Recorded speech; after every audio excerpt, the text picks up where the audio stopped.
এমনিতেই গাজা যুদ্ধ নিয়ে টালমাটাল ফিলিস্তিন ও ইসরায়েল।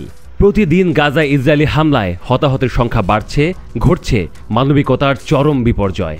আবার আরেকদিকে ইসরায়েলি আগ্রাসন, দখল ও নিপীড়ন প্রতিরোধ ও পাল্টা আক্রমণে গল্পও বুনছে হামাস ও এর সহযোগীরা। একে অপরের উপর শর্তের পর শর্ত জুড়ে দিচ্ছে ইসরায়েল সরকার ও হামাস, কিন্তু কেউ কারো দিক থেকে ছাড় দিতে নারাজ। এই যখন অবস্থা, তখন ফিলিস্তিন কর্তৃপক্ষ এর প্রেসিডেন্ট ফাতাহ নেতা মাহমুদ আব্বাস চটেছেন হামাসের ওপর। গাজা পরিস্থিতির জন্য হামাসকে দায়ী করে তিনি বলেছেন, হামাসের এই সমস্ত কর্মকাণ্ডের পরিণতি হলো আগ্রাসন, ধ্বংস এবং আমাদের জনগণের ভবিষ্যৎ সম্ভাবনার অবসান, যা আমরা দেখতে পাচ্ছি বর্তমানে। মাহমুদ আব্বাস বলেছেন, হামাসকে গাজা উপত্যকায় তাদের ক্ষমতা ও কর্তৃত্ব দখলের সম্পূর্ণ অবসান ঘটাতে হবে। প্যালেস্টাইন লিবারেশন অর্গানাইজেশন পিএলওর কাছে দায়িত্ব ছেড়ে দিতে ফিলিস্তিন কর্তৃপক্ষ এবং আমাদের জনগণের কাছে হামাস দায়বদ্ধ।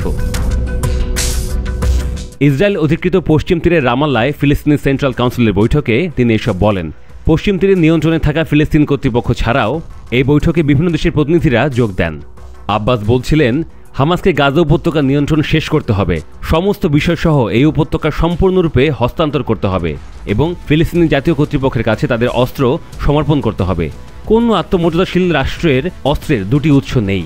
লেবাননের দিকে তাকান, হিজবুল্লাহ কিভাবে কাজ করত? শেষ পর্যন্ত সমস্ত দায়িত্ব রাষ্ট্রের ওপরেই বর্তায়। বক্তব্যের এক পর্যায়ে খেপে গিয়ে মাহমুদ আব্বাস হামাসকে কুকুর ছানা বলে গালি দেন এবং ইসরায়েলি বন্দীদের মুক্তি দিতে আহ্বান জানান। আব্বাসের বক্তব্যে নিন্দা জানিয়ে হামাসের জ্যেষ্ঠ নেতা বাসেম নাইম একে অপমানজনক বলে উল্লেখ করেছেন।